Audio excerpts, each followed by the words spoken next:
Indian പാരമ്പര്യത്തെ പറ്റി അവർ പറയുക. BJP ഇന്ത്യൻ പാരമ്പര്യത്തിലെ പ്രധാനപ്പെട്ട ഒരു പുസ്തകത്തിന്റെ പേര് ഞാൻ പറയാം, മഹാഭാരതം. അതിൽ ഒരുമാതിരിപ്പെട്ട മിക്ക കഥാപാത്രങ്ങളും മിക്ക പർവ്വത്തിലും ആവർത്തിക്കുന്ന ഒരു ആശയമാണ് അഹിംസ പരമമായ ധർമ്മമാണ്. അഹിംസ പരമോധർമ്മ, അഹിംസയാണ് ഏറ്റവും വലിയ ധർമ്മം. മാത്രമല്ല മഹാഭാരതം എന്ന് പറഞ്ഞത് ഒരുപക്ഷെ ലോകത്തിലെ ഏറ്റവും വലിയ പുസ്തകമായിരിക്കും. 1,00,000 ശ്ലോകങ്ങളുണ്ട്. രാമായണം 25,000 ശ്ലോകമേ ഉള്ളൂ, 24,000 ശ്ലോകമേ ഉള്ളൂ. അതിൻ്റെ 4 ഇരട്ടിയുണ്ട് മഹാഭാരതം.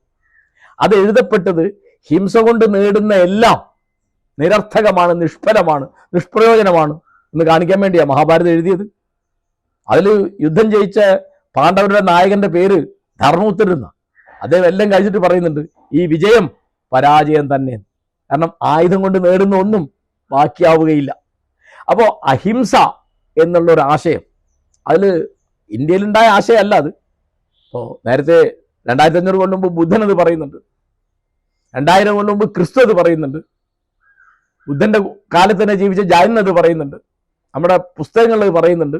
പക്ഷേ നമുക്കതിൽ വലിയൊരു പാരമ്പര്യം അവകാശപ്പെടാനുണ്ട്.